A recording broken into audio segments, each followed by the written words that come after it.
Словеничката влада донесе одлука сите оние кои што доаѓаат од Македонија дека мораат да одат во задолжителен 14-дневен карантин. Ова стапува на сила од денес, 8 јуни. Ваквата одлука важи за сите, без разлика дали се државјани на Словенија, Македонија или држава членка на Европската унија. Епидемиолошката ситуација во Македонија е вонредно тешка.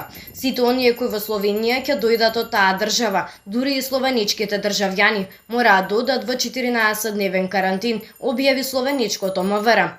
Карантинот за словенците кои се враќаат дома од други земји укинат уште од пред 3 недели. Минатата недела и соседна Бугарија воведе задолжителен карантин за македонските државјани.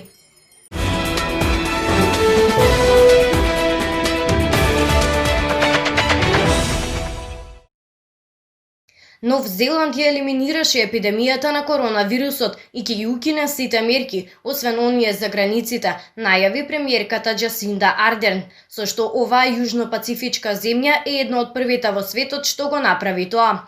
Јавните и приватните настани, продавниците и угостителските објекти, како и целиот јавен превоз, сега можат да почнат со работа нормално, без придржување кон физичкото растојание, кое во сила во повеќето земји во светот. Во Нов Зеланд живеат околу 5 милиони луѓе кои што се изборија со пандемијата.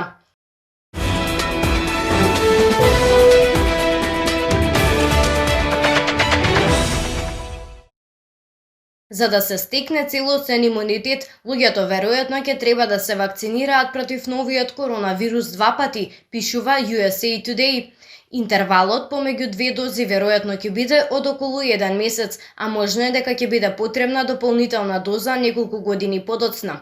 Научници ширум светот работат на создавање на вакцина против SARS-CoV-2, предизвикувач на COVID-19, и сега веќе имаат индиции за тоа како би можело да изгледа вакцинацијата.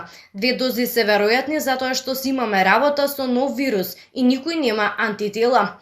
Првата доза ќе треба да го подготви имунолошкиот систем и да му помогне да го препознае вирусот, а втората ќе го зајакне имунолошкиот систем.